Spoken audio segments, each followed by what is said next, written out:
ಸಹವಾಸವೇ ಬೇಡ ಅಂದ್ರ ದರ್ಶನ್. ಪತ್ನಿ ವಿಜಯಲಕ್ಷ್ಮಿ, ಮಗ ವಿನೀಶ್ನ ನೋಡಿ ದರ್ಶನ್ ಭಾವುಕ. ದರ್ಶನ್ ಸಂಸಾರಕ್ಕೆ ಹುಳಿ ಹಿಂಡಿದ್ಯಾರು? ಓಂ ಪ್ರಕಾಶ್ ಬಾಂಬ್. ಇದುವೇ ಹೊತ್ತಿನ ಕಾರ್ಯಕ್ರಮ ಏಕಾಂಗಿ ನಾನಮ್ಮ. ನಾನು ಪ್ರೀತಿ ಆಕಾಶ್.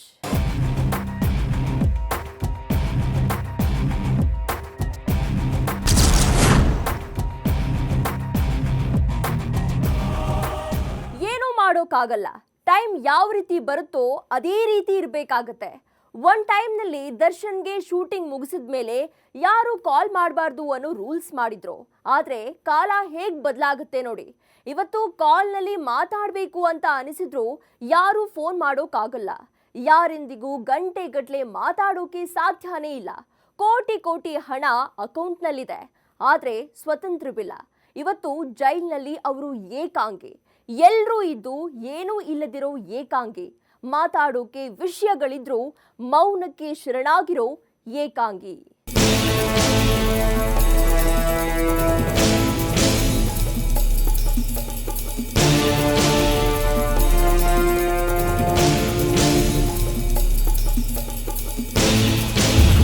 ಬೆಳಗಿದ್ರೆ ಸಾಕು ಅಭಿಮಾನಿಗಳ ಘೋಷಣೆ, ಜೈಕಾರಗಳು ಕೇಳ್ತಾ ಇದ್ದ ದರ್ಶನ್ ಕಿವಿಯಲ್ಲಿ ಈಗ ಸೊಳ್ಳೆಗಳು ಗುಯ್ಗುಟ್ಟುತ್ತಿವೆ. ಲಾಠಿಯ ಶಬ್ದ, ಜೈಲಿನ ಸೈರನ್, ಈ ಸೌಂಡ್ಗಳೇ ದರ್ಶನ್ ಪಾಲಿನ ದಿನನಿತ್ಯದ ಅಲಾರಾಮ್ ಆಗಿದೆ. ಸಣ್ಣ ಕೋಪ, ಆತುರದ ನಿರ್ಧಾರ ದರ್ಶನ್ ಬದುಕಿನ ದಿಕ್ಕನ್ನೇ ಬದಲಿಸಿ ಬರ್ಬಾದ್ ಮಾಡಿಬಿಟ್ಟಿದೆ. ಅದಕ್ಕೆ ಹೇಳೋದು ಟೈಮ್ ಇಸ್ ಅ ಕಿಂಗ್ ಅಂತ.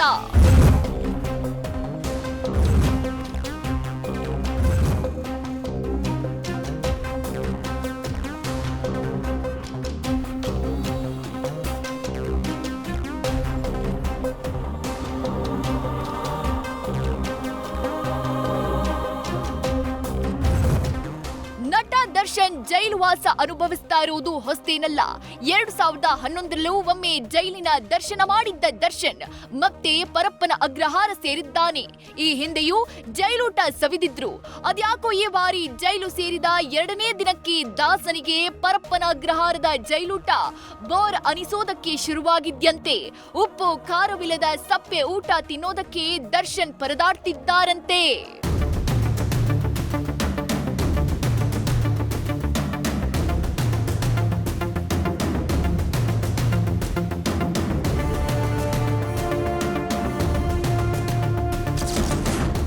ಹೇಗಿತ್ತು ದರ್ಶನ್ 2ನೇ ದಿನದ ಜೈಲುವಾಸ?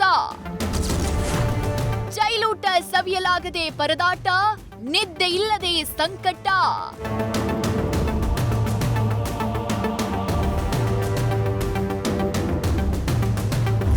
ಶನಿವಾರ ಜೈಲು ಸೇರಿದ ಮೇಲೆ ದರ್ಶನ್ ತಡರಾತ್ರಿವರೆಗೂ ಮಂಕಾಗಿ ಕುಳಿತಿದ್ರು.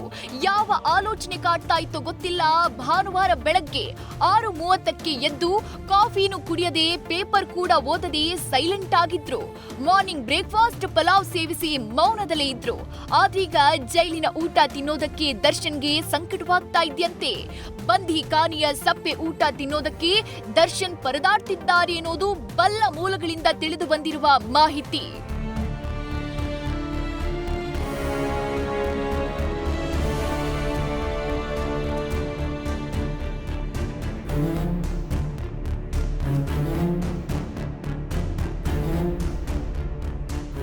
ದರ್ಶನ್ ಮೊದಲೇ ದೈತ್ಯ ದೇಹವಿರುವ 6 ಅಡಿಯ ಮನುಷ್ಯ.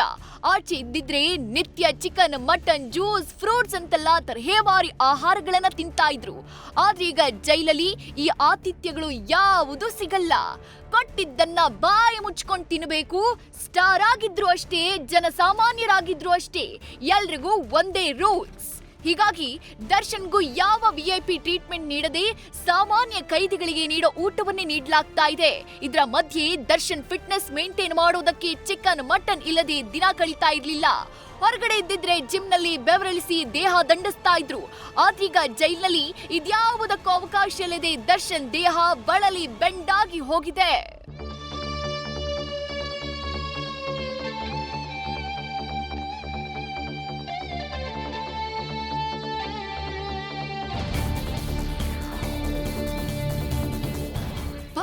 ರಾತ್ರಿ ಜೈಲಿನ ಮೆನು ಪ್ರಕಾರ ಚಪಾತಿ, ಮುದ್ದೆ, ಅನ್ನ ಸಾಂಬಾರ್ ಮತ್ತು ಮಜ್ಜಿಗೆ ಕೊಟ್ಟಿದ್ರಂತೆ. ಆದ್ರೆ ಈ ಬಾರಿ ತಿನ್ನೋದಕ್ಕೆ ದರ್ಶನ್ ಪರದಾಡ್ತಿದ್ದಾರೆ ಎನ್ನಲಾಗಿದೆ. ಸರಿಯಾಗಿ ಊಟವೂ ಮಾಡದೆ, ನಿದ್ದೆಯೂ ಮಾಡದೆ ಬದ್ದಾಟ ಅನುಭವಿಸುತ್ತಿದ್ದಾರೆ ಅಂತ ತಿಳಿದು ಬಂದಿದೆ.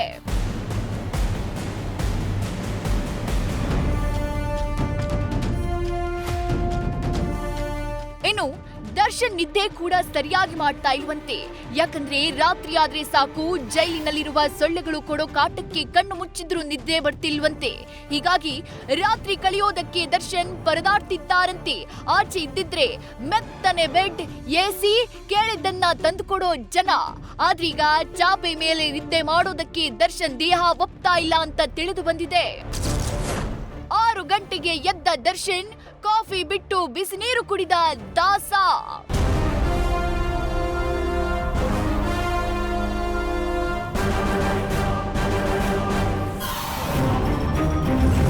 ರಾತ್ರಿಯೆಲ್ಲ ನಿದ್ದೆ ಇಲ್ಲದೆ ವಿಲವಿಲ ಅಂತ ಒದ್ದಾಡಿದ್ದ ದರ್ಶನ್ ಸೋಮವಾರ ಬೆಳಗ್ಗೆ 6 ಗಂಟೆಗೆ ಎದ್ದಿದ್ದಾರೆ. ಪೇಪರ್ ಕಡೆ ಕಣ್ಣು ಹಾಯಿಸದೆ ಕಾಫಿ ಕೂಡ ಕುಡಿದಿಲ್ಲ. ಕಾಫಿ ಬದಲಿಗೆ ಬಿಸಿನೀರು ಸೇವಿಸಿದ್ರಂತೆ. ಈ ವೇಳೆ ಸಹ ಕೈದಿಗಳು ದರ್ಶನ್ರನ್ನ ಮಾತನಾಡಿಸೋಕೆ ಹೋದ್ರೆ ಯಾರ ಜೊತೆಯೂ ಮಾತನಾಡದೆ ಫುಲ್ ಸೈಲೆಂಟ್ ಆಗಿದ್ದಾರೆ ಎನ್ನಲಾಗಿದೆ. ಯಾರ ಸಹವಾಸವೂ ಬೇಡ, ನನ್ನ ಪಾಡಿಗೆ ನನ್ನ ಬಿಟ್ಟು ಬಿಡಿ ಅಂತ ತಮ್ಮ ಕೊಠಡಿಯಲ್ಲಿ ಸುಮ್ಮನೆ ಕೂತಿದ್ರು ಅಂತ ತಿಳಿದು ಬಂದಿದೆ.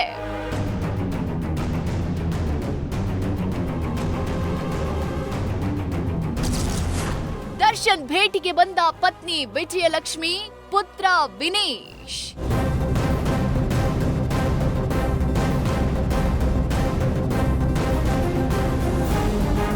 ದರ್ಶನ್ ಜೈಲು ಸೇರಿದ ಬಳಿಕ ಮೊಟ್ಟ ಮೊದಲ ಬಾರಿಗೆ ಪತ್ನಿ ವಿಜಯಲಕ್ಷ್ಮಿ ಮತ್ತು ಪುತ್ರ ವಿನೇಶ್ ಜೊತೆ ಪರಪ್ಪನ ಅಗ್ರಹಾರಕ್ಕೆ ಬಂದಿದ್ರು. ಕಿಯಾ ಕಾರ್ನಲ್ಲಿ ಬಂದಿದ್ದ ವಿಜಯಲಕ್ಷ್ಮಿ ಮಾಧ್ಯಮಗಳ ಕಣ್ತಪ್ಪಿಸುವುದಕ್ಕೆ ಅಂತ ಕಾರು ಬದಲಿಸಿ ಒಳಗಡೆ ಹೋಗಿದ್ರು. ದರ್ಶನ್ ಜೈಲು ಸೇರಿದ ಬಳಿಕ ಇದೇ ಮೊದಲ ಬಾರಿಗೆ ವಿಜಯಲಕ್ಷ್ಮಿ ದರ್ಶನ್ ಭೇಟಿಯಾಗಿ ಬಂದಿದ್ದಾರೆ. ಪತ್ನಿ ಮತ್ತು ಮಗನನ್ನ ನೋಡಿ ದರ್ಶನ್ ಭಾವುಕರಾಗಿದ್ರು ಅಂತ ತಿಳಿದು ಬಂದಿದೆ.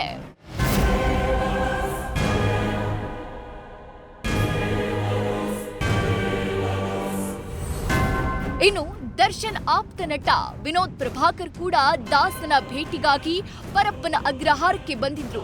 ದರ್ಶನ್ ಭೇಟಿಯಾಗಿ ಬಂದ ಪ್ರಭಾಕರ್ 2 ಸೆಕೆಂಡ್ ಮಾತ್ರ ಮಾತನಾಡೋಕೆ ಸಿಕ್ಕಿದ್ರು. ಅವರ ಮುಖದಲ್ಲಿ ಮೌನ ಇತ್ತು. ನಾನು ಬಾಸ್ ಅಂತ ಕರೆದೆ, ಅವರು ಟೈಗರ್ ಅಂತ ಕರೆದ್ರು ಅಷ್ಟೇ ಅಂತ ಹೇಳಿದ್ರು.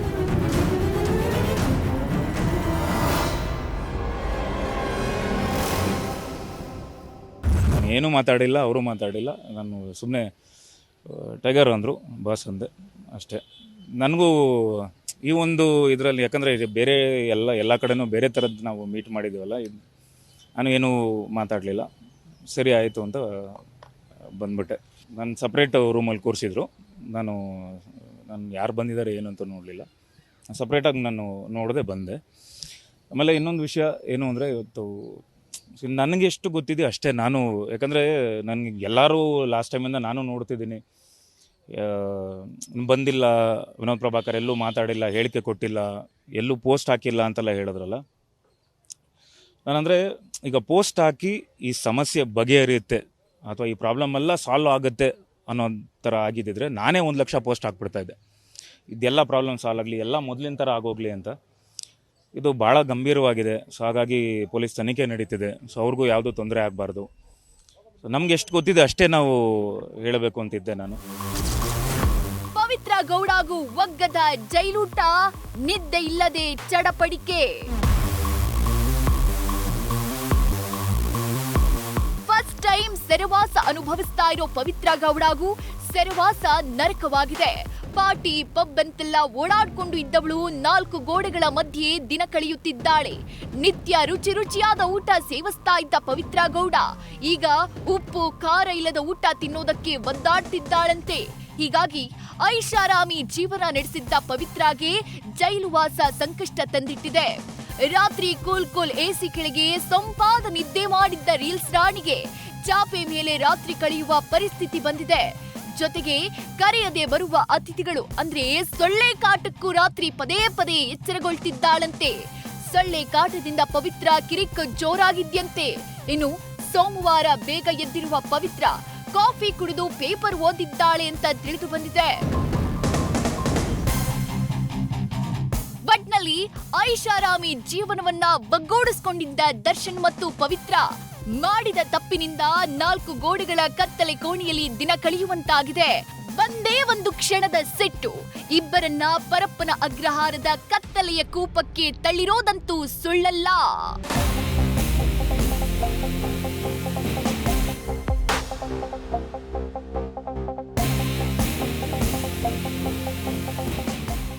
ದರ್ಶನ್ ಕೆರಿಯರ್ನಲ್ಲಿ ಹೆಚ್ಚು ಆಕ್ಷನ್ ಕಟ್ ಹೇಳಿದ್ದ ಡೈರೆಕ್ಟರ್ ಓಂ ಪ್ರಕಾಶ್ ರಾವ್. ಇವರಿಬ್ಬರ ಮಧ್ಯೆ ಅದೇನಾಯ್ತೋ ಗೊತ್ತಿಲ್ಲ. ಬ್ಲಾಕ್ ಬಸ್ಟರ್ ಹಿಟ್ ಕೊಟ್ಟಿದ್ದ ಈ ಜೋಡಿ ಪ್ರಿನ್ಸ್ ಬಳಿಕ ಮತ್ತೆ ಜೊತೆಯಾಗಲೇ ಇಲ್ಲ. ಆದ್ರೀಗ ಕೊಲೆ ಆರೋಪ ಹೊತ್ತಿರುವ ದರ್ಶನ್ ಬಗ್ಗೆ ನಿರ್ದೇಶಕ ಓಂ ಪ್ರಕಾಶ್ ರಾವ್ ಕೆಲ ಸ್ಫೋಟಕ ವಿಚಾರಗಳನ್ನ ಹೇಳಿದ್ದಾರೆ. ದರ್ಶನ್ ಕೆರಿಯರ್ ಜೊತೆಗೆ ದರ್ಶನ್ ಸಂಸಾರ ಹಾಳಾಗೋದಕ್ಕೆ ಯಾರು ಕಾರಣ ಅನ್ನೋ ಸತ್ಯ ಕೂಡ ರಿವೀಲ್ ಮಾಡಿದ್ದಾರೆ.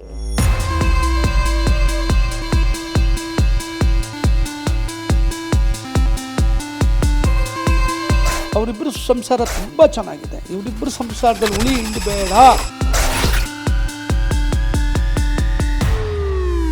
ಒಂದಲ್ಲ ಎರಡಲ್ಲ ಬರೋಬ್ಬರಿ 6 ಸಿನಿಮಾಗಳನ್ನ ದರ್ಶನ್ಗೆ ಡೈರೆಕ್ಟ್ ಮಾಡಿದ್ರು ನಿರ್ದೇಶಕ ಓಂ ಪ್ರಕಾಶ್ ರಾವ್. ಈ ಜೋಡಿಯ ಮೊದಲ cinema Kalasipalya blockbuster hit ಆಗಿತ್ತು. ದರ್ಶನ್ಗೂ ದೊಡ್ಡ ಬ್ರೇಕ್ ಕೊಟ್ಟಿತ್ತು.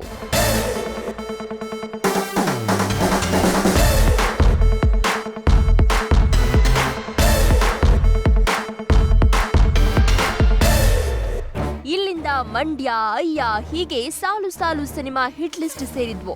ಆದ್ರೆ 2011ರಲ್ಲಿ ಪ್ರಿನ್ಸ್ ಸಿನಿಮಾ ಬಳಿಕ ಇವರಿಬ್ರು ಮತ್ತೆ ಜೊತೆಯಾಗಿ ಸಿನಿಮಾ ಮಾಡಲಿಲ್ಲ.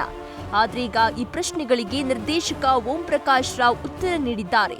ದರ್ಶನ್ ಮತ್ತು ತಮ್ಮ ನಡುವಿನ ಸಂಬಂಧ ಹಾಳಾಗೋದಕ್ಕೆ ಕಾರಣ ಏನು, ದರ್ಶನ್ ಸಂಸಾರದಲ್ಲಿ ಬಿರುಕು ಮೂಡೋದಕ್ಕೆ ಮೂಲ ಯಾರು ಅನ್ನೋ ಸ್ಫೋಟಕ ಸತ್ಯಗಳನ್ನ ಹೊರಹಾಕಿದ್ದಾರೆ. ಆ ಸತ್ಯಗಳೇನು ಅನ್ನೋದನ್ನ ನೋಡೋಣ. ಅದಕ್ಕೂ ಮೊದಲು ದರ್ಶನ್ ಕೊಲೆ ಆರೋಪದ ಬಗ್ಗೆ ಓಂ ಪ್ರಕಾಶ್ ಹೇಳಿದ್ದೇನು ಹೇಳ್ತೀವಿ ನೋಡಿ. ಆನೆ ಜೊತೆ ಗುದ್ದಾಡ್ಬೇಕು, ದರ್ಶನ್ ತಪ್ಪು ಮಾಡಿಬಿಟ್ರು.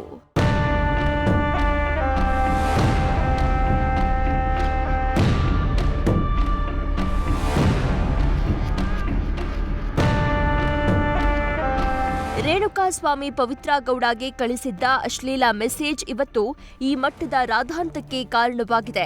ಈ ವಿಚಾರ ದರ್ಶನ್ಗೆ ಗೊತ್ತಾದಾಗ ಬಾಯಲ್ಲಿ ಬುದ್ಧಿ ಮಾತು ಹೇಳಿ ಕಳಿಸಬಹುದಿತ್ತು. ಆದ್ರೆ ದರ್ಶನ್ ಈ ವಿಚಾರದಲ್ಲಿ ಎಡವಿ ಬಿಟ್ಟಿದ್ರು. ಓಂ ಪ್ರಕಾಶ್ ಕೂಡ ಇದೇ ಮಾತನ್ನ ಹೇಳಿದ್ದಾರೆ. ಸಮಾಜದಲ್ಲಿ ಉನ್ನತ ಸ್ಥಾನದಲ್ಲಿರುವ ಒಬ್ಬ ವ್ಯಕ್ತಿ ಇಂಥ ವಿಚಾರದಲ್ಲಿ ಸೂಕ್ಷ್ಮವಾಗಿ ನಿರ್ಧಾರ ಮಾಡಬೇಕಿತ್ತು. ಆದ್ರೆ ದರ್ಶನ್ ತಪ್ಪು ಮಾಡಿಬಿಟ್ರು ಎಂದಿದ್ದಾರೆ. ತುಂಬ ನೋವಾಯಿತು ಸರ್. ಆ್ಯಕ್ಚುಲಿ ಅಂದರೆ ಯಾವುದೋ ಒಂದು ಸಣ್ಣ ವಿಷಯಕ್ಕೆ ಹೋಗ್ಬಿಟ್ಟು ಸಿಗಾಕೊಂಡು ಇವತ್ತು ಅವರು ತಪ್ಪಿತಸ್ತು ಆರೋಪಿ ಸ್ಥಾನದಲ್ಲಿ ನಿಂತಿದ್ದಾರೆ ಅಂತಂದರೆ ನೋಡೋಕ್ಕಾಗ್ತಿಲ್ಲ ನನ್ನ ಕೈಲಿ. ನನಗೆ ತುಂಬ ಅಂದರೆ ತುಂಬ ನೋವಾಗಿದೆ. ಆ್ಯಕ್ಚುಲಿ ಬೇಜಾರು ಆಯಿತು.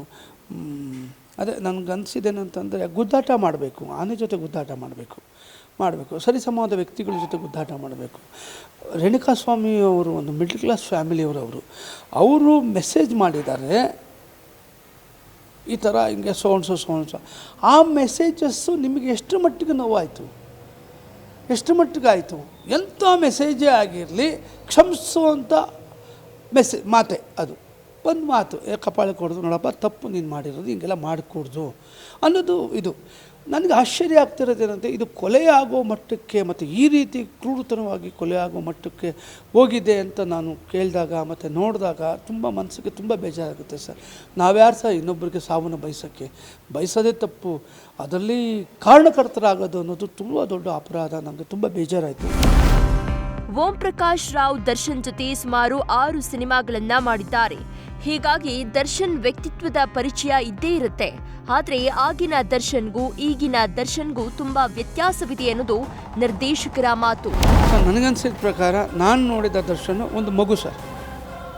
ಒಂದು ಮಗುಗೇನು ಮನಸ್ಸಲ್ಲಿ ಕಲ್ಮಶ ಇಲ್ಲದೆ ಇತ್ತು, ಒಂದು ಮಗು ಹೆಂಗಿರುತ್ತೆ ಆ ಥರ ಇರುವಂಥ ಮನಸ್ಸಿರುವಂಥ ವ್ಯಕ್ತಿ ಸರ್ ದರ್ಶನ್.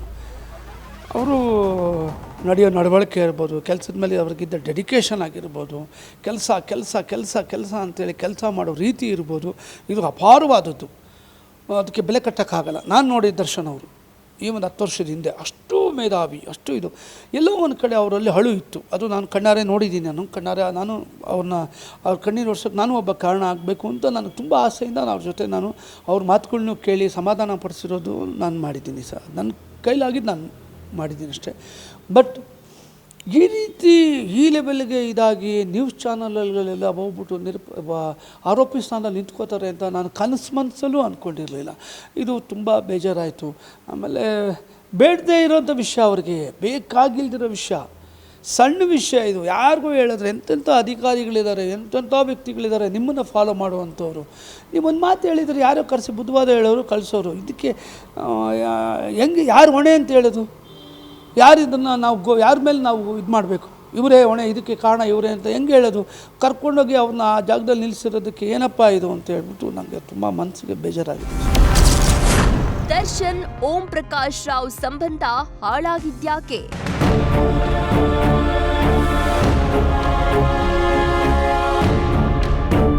ದರ್ಶನ್ ಮತ್ತು ಓಂ ಪ್ರಕಾಶ್ ಮೊದಲು ಜೋಡಿಯಾಗಿ ಹಿಟ್ ಕೊಟ್ಟ ಸಿನಿಮಾ ಕಲಾಸಿಪಾಳ್ಯ. ಈ ಚಿತ್ರ ದರ್ಶನ್ ಕೆರಿಯರ್ಗೆ ದೊಡ್ಡ ಬ್ರೇಕ್ ನೀಡಿತು. ಅಲ್ಲಿಂದ back to back hit cinema ಕೊಟ್ರು.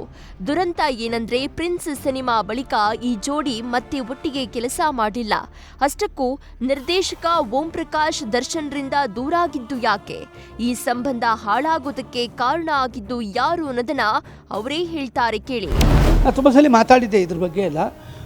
ಪ್ರಿನ್ಸ್ ಆದಮೇಲೆ ಅದೇನು ಗಾಚಾರ ಬಡ್ಕೋತೋ ಇಲ್ಲ ಗ್ರಹ ಬಡ್ಕೋತೋ ಗೊತ್ತಿಲ್ಲ. ಆಮೇಲೆ ತುಂಬ ಜನ ಯಾರು ಏನು ಮಾತಾಡಿದ್ರು ಅವ್ರ ಹತ್ರ, ಅದು ನನಗೆ ಗೊತ್ತಿಲ್ಲ. ಕೆಲವು ಮಾತಾಡಿರ್ತಾರೆ, ಇಲ್ಲ ಅಂತಲ್ಲ, ನಮ್ಮವರೇ, ಬೇರೆ ಯಾರೂ ಅಲ್ಲ, ನಮ್ಮವೇ ಯಾವೇ ಕೆಲವೇ ಮಾತಾಡಿರ್ತವೆ. ಆಮೇಲೆ ಇನ್ನೊಬ್ರು ನಿಖಿತಾ ಅಂತ ಒಬ್ಬ ನಾಯಕಿ ನಟಿ, ಆಕೆನೂ ನಮ್ಮನ್ನು ತಪ್ಪಾಗಿ ಯೂಸ್ ಮಾಡಿ ನಮ್ಮ ಮಾತುಗಳನ್ನ ನಮ್ಮ ಮಾತುಗಳನ್ನ ತಪ್ಪಾಗಿ ಅವ್ರ ಹತ್ರ ಹೇಳಿ ಅವ್ರನ್ನ ನನ್ನಿಂದ ದೂರ ಮಾಡೋದಕ್ಕೆ ಪ್ರಯತ್ನ ಪಟ್ಟವರಲ್ಲಿ ಇವರು ಮೂಲ ಕಾರಣ. ಅದರಿಂದ ಸರಿ ಏನು ಮಾಡೋಕ್ಕಾಗಲಿಲ್ಲ. ಇದ್ರ ಬಗ್ಗೆ ನನಗೆ ಹೇಳೋದಕ್ಕೆ ನನಗೆ ಅವಕಾಶ ಸಿಗಲಿಲ್ಲ. ಈ 10 ವರ್ಷ ನಾನು ದೂರ ಆಗೋಯ್ತು. ಆಯಿತು 1-2 ಅಂತ ಆಗೋಯ್ತು. 10 ವರ್ಷ ದೂರ ಆಗೋಯ್ತು, ಏನು ಮಾಡೋಕ್ಕಾಗಲಿಲ್ಲ. ಆಮೇಲೆ ತುಂಬ ದಿನ ಆದಮೇಲೆ ಇತ್ತೀಚಿನ ದಿನಗಳಲ್ಲಿ ನಾನು ಈಗ ರೀಸೆಂಟಾಗಿ ಒಂದು ವರ್ಷದ ಹಿಂದೆ ಕಾಂಬಿನೇಷನ್ ಸಿನಿಮಾ ಮಾಡೋಣ, ದರ್ಶನ್ ಅವ್ರ ಜೊತೆಯಲ್ಲಿ ಒಂದು ಕಮರ್ಷಿಯಲ್ ಸಿನಿಮಾ ಮಾಡಬೇಕು ಅಂತ ಹೇಳ್ಬಿಟ್ಟು ತುಂಬ ಆಸೆ ಇಟ್ಕೊಂಡು ಈಗ ನಾನು ಫಿನಿಕ್ಸ್ ಅಂತ ಒಂದು ಸಿನಿಮಾ ಮಾಡ್ತಿದ್ದೀನಿ. ಅದು ಅವ್ರಿಗೆ ಕತೆ ರೆಡಿ ಮಾಡಿದ್ದು, ನನ್ನ ವಿಷಯಕ್ಕೆ ಸಂಬಂಧಪಟ್ಟ ಹಾಗೆ. ನಾನು ಓಂ ಪ್ರಕಾಶ್ನ ಅವ್ರಿಗಿಂತ ಮುಂಚೆ ನೋಡಿದ್ದೀರಾ? ಅವ್ರಿಗಿಂತ ಮುಂಚೆ ಓಂ ಪ್ರಕಾಶ್ ಜೊತೆ ಕೆಲಸ ಮಾಡಿದ್ದೀರಾ? ಅವ್ರಿಗಿಂತ ಮುಂಚೆ ಸಾಹಸಗಳನ್ನ ನಾವು ಮಾಡಿರೋ ಸಿನಿಮಾಗಳು ಜನಗಳು ಥಿಯೇಟ್ರಲ್ಲಿ ಸಿಳ್ಳೆ ಹಾಕಿ ಕೇಕೆ ಹಾಕಿ ನಗದನ್ನು ನೋಡಿದ್ದೀರಾ? ಅವ್ರು ಹೇಳಿದ ಒಂದು ಮಾತು ಇಷ್ಟನ್ನು ಮುಚ್ಚಿಬಿಡ್ತಾ? ಇಲ್ವಲ್ಲ. ನೀವ್ಯಾಕೆ ಅವ್ರ ಮಾತು ಕೇಳಿದ್ರಿ? ಓಂ ಪ್ರಕಾಶ್ನ ಕರೆದು ಕೇಳ್ಬೋದಾಗಿತ್ತಲ್ಲ. ನಾನು ಹೇಳ್ತಿದ್ನಲ್ಲ, ನಾನೇ ಹೇಳ್ತಾ ಇದ್ದೆ. ಅದು ತಪ್ಪು ಸರ್. ಈ ತಾಳೆ ಕಿವಿ, ತಾಮ್ರದ ಕಿವಿ, ಚಿನ್ನದ ಕಿವಿ ಅಂತ ಹೇಳೋದೆಲ್ಲ ರಾಂಗ್. ಅದು ನನಗೇನೋ ಅದು ಸರಿ ಅಂತ ಅನಿಸಲ್ಲ ಸರ್. ಅದು ತಪ್ಪೇ ಅಷ್ಟೇ. ದರ್ಶನ್ ಸಂಸಾರಕ್ಕೆ ಹುಳಿ ಹಿಂಡಿದ್ಯಾರು? ಓಂ ಪ್ರಕಾಶ್ ಬಾಂಬ್. 2011ರಲ್ಲಿ ದರ್ಶನ್ ಮತ್ತು ವಿಜಯಲಕ್ಷ್ಮಿ ಸಂಸಾರದಲ್ಲಿ ಬಿರುಕು ಉಂಟಾಗಿ ದರ್ಶನ್ ಹಲ್ಲೆ ಮಾಡಿ ಜೈಲು ಸೇರಿದ್ರು. ಆದ್ರೆ ಅವತ್ತು ದರ್ಶನ್ ಕುಟುಂಬದಲ್ಲಿ ಹುಳಿ ಹಿಂಡಿದ್ಯಾರು ಅನ್ನೋ ಸ್ಫೋಟಕ ಸತ್ಯವನ್ನ ಹೊರಹಾಕಿದ್ದಾರೆ. ಅಷ್ಟಕ್ಕೂ ದರ್ಶನ್ ಮತ್ತು ವಿಜಯಲಕ್ಷ್ಮಿ ಸಂಸಾರದಲ್ಲಿ ಬಿರುಕು ಮೂಡೋದಕ್ಕೆ ಕಾರಣವಾಗಿದ್ದು ಯಾರು ಗೊತ್ತಾ? ಸರ್, ಅವ್ರು ತುಂಬ ಒಳ್ಳೆ ವ್ಯಕ್ತಿ ಸರ್ ದರ್ಶನ್. ಒಂದೇ ಮಾತಲ್ಲಿ ಹೇಳಬೇಕು ಅಂತಂದರೆ, ಮೇಡಮ್ ವಿಜಯಲಕ್ಷ್ಮಿಯವರು ಅಷ್ಟೇ ತುಂಬ ಅಪ್ಪಟ ಚಿನ್ನದ ಮನಸ್ಸಿರುವಂಥ ವ್ಯಕ್ತಿ ಮೇಡಮ್ ಅವರು. ಅವರಿಬ್ಬರು ಸಂಸಾರ ತುಂಬ ಚೆನ್ನಾಗಿತ್ತು ಸರ್, ತುಂಬ ಚೆನ್ನಾಗಿದೆ. ಇವರಿಬ್ಬರು ಸಂಸಾರದಲ್ಲಿ ಹುಳಿ ಹಿಂಡಬೇಡ, ಹೋಗಬೇಡ, ತುಂಬ ದೂರಕ್ಕೆ ಹೋಗ್ತಾ ಇದ್ದೀರಾ ನೀವು ಅನ್ನೋದು ವಿಷಯನ ನಾನೇ ಹೇಳಿದ್ದೆ ಸರ್. ನಾನು ಹೇಳಿದ್ದೀನಿ ಅವ್ರಿಗೆ. ನನ್ನ ಕೆಲಸ ಅಂದರೆ ನನಗೆ ಮಹಾಪ್ರಾಣ. ನಾನು ಯಾರನ್ನೂ ಇಷ್ಟಪಡಲ್ಲ ಜಗತ್ತಲ್ಲಿ. ನಾನು ಇಷ್ಟಪಡೋದೇ ನನ್ನ ಕೆಲಸನ. ಕಲಾ ಸರಸ್ವತಿ ಪಾದದ ಮೇಲೆ ಆಣೆ ಇಟ್ಟು ಹೇಳ್ತೀನಿ, ನಾನು ಈ ಮಾತನ್ನು ನಿಖಿತಾ ಅವ್ರಿಗೆ ಹೇಳಿದೆ. ಅವ್ರ ಸಂಸಾರದಲ್ಲಿ ಹುಳಿ ಹಿಂಡಿದ್ದು ತಪ್ಪು, ನೀವು ಜಾಸ್ತಿ ಮುನ್ನುಗ್ತಾ ಇದ್ದೀರಾ, ಹೋಗಬೇಡಿ ಅಂತ ಹೇಳಿದೆ. ಇದು ತಪ್ಪು ಆಗ್ಬಿಡ್ತು. ಅದು ನನಗೆ ಇದೇನೇ ನಾನು ಹೇಳಿ ಸತ್ಯವಾದ ಮಾತು ತಪ್ಪಾಗ್ಬಿಡ್ತಾ ಅಂತ ಅಷ್ಟೇ. ನನಗೆ ತುಂಬ ಬೇಜಾರಾಗ್ತಿರೋದೇನೆಂದರೆ, ಇವತ್ತಿನ ಪರಿಸ್ಥಿತಿನಲ್ಲಿ ಮೇಡಮ್ ವಿಜಯಲಕ್ಷ್ಮಿ ಇರ್ಬೋದು, ಮಗ ವಿನೀಶ್ ಅವ್ರು ಇರ್ಬೋದು, ಅವ್ರು ಯಾವ ರೀತಿ ಇದನ್ನೆಲ್ಲ ಫೇಸ್ ಮಾಡ್ತಾ ಇದ್ದಾರೆ, ಬರ್ತಿರೋ ವಿಷಯಗಳಾಗಿರ್ಬೋದು, ಬೇರೆ ಜನಗಳು ಬೇರೆ ಏನೇನೋ ಮಾತಾಡ್ತಾ ಇದ್ದಾರೆ, ಎಲ್ಲ ಈ ವಿಷಯಗಳೆಲ್ಲ ಅವ್ರಿಗೆ ತಡ್ಕೊಳ್ಳೋ ಶಕ್ತಿ ಭಗವಂತ ಕೊಡಬೇಕು ಅನ್ನೋದೇ ನನ್ನ ಪ್ರಾರ್ಥನೆ. ಬೇಗ ಇದೆಲ್ಲ ಮುಗಿದು ಆರೋಗ್ಯವಾಗಿ ವಾತಾವರಣ ಮಾಡಿ ವಿಜಯಲಕ್ಷ್ಮಿ ಮೇಡಮ್ ಅವ್ರಿಗಾಗಿರ್ಬೋದು, ವಿನೀಶ್ ಮಗ ಅವ್ರಿಗಾಗಿರ್ಬೋದು, ಬೇಗ ಅವರು ದರ್ಶನ್ ಅವರು ಅವ್ರಿಗೆ ಸಿಗಲಿ, ಅವ್ರ ಸಂಸಾರ ತುಂಬ ಚೆನ್ನಾಗಿ ಆಗಬೇಕು. ಆಮೇಲೆ ರೇಣುಕಾ ಸ್ವಾಮಿ ಅವರ ಫ್ಯಾಮಿಲಿಗೂ ನ್ಯಾಯ ಸಿಕ್ಕಿ ಅವ್ರ ಫ್ಯಾಮಿಲಿನೂ ನಗನಗ್ತಾ ಇದ್ದು ಇದನ್ನೆಲ್ಲ ಮರೆತು ಅವರು ಚೆನ್ನಾಗಿ ಆಗಬೇಕು ಅನ್ನೋದು ನನ್ನ ಅಂತರಾಳದ ಮಾತು. ಅವತ್ತು ಓಂ ಪ್ರಕಾಶ್ ರಾವ್ ಕೂಡ ನಟಿ ನಿಖಿತಾಗೆ ಈ ಬಗ್ಗೆ ಹೇಳಿದ್ರಂತೆ. ಈ ವಿಚಾರ ನಿಖಿತಾಗೆ ತಪ್ಪಾಗಿ ಕಂಡುಬಂದು ಅದು ಬೇರೆ ಸ್ವರೂಪ ಪಡೆದಿತ್ತಂತೆ. ಅಷ್ಟೆಲ್ಲ ಯಾಕೆ, ದರ್ಶನ್ ಮತ್ತು ಓಂ ಪ್ರಕಾಶ್ ಸಂಬಂಧ ಹದಗೆಡೋದಕ್ಕೂ ನಿಖಿತಾನೇ ಕಾರಣ ಅಂತ ಓಂ ಪ್ರಕಾಶ್ ರಾವ್ ಆರೋಪಿಸಿದ್ದಾರೆ.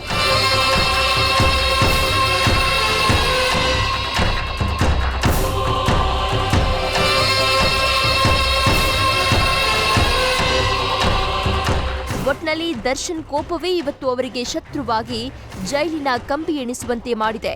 ಒಬ್ಬ ಸ್ಟಾರ್ ನಟನಾಗಿ ಇಂದು ಕೊಲೆ ಆರೋಪದಲ್ಲಿ ಜೈಲು ಸೇರಿರೋದು ದರ್ಶನ್ ಕೆರಿಯರ್ಗೆ ದೊಡ್ಡ ಕಂಟಕವಾಗಿರುವುದಂತೂ ಸುಳ್ಳಲ್ಲ.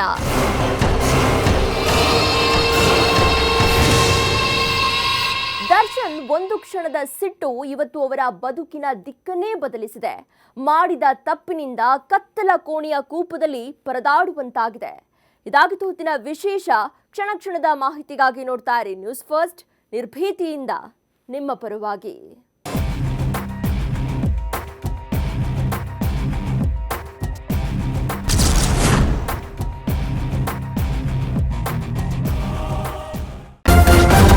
ನ್ಯೂಸ್ ಫಸ್ಟ್, ನಿರ್ಭೀತಿಯಿಂದ ನಿಮ್ಮ ಪರವಾಗಿ.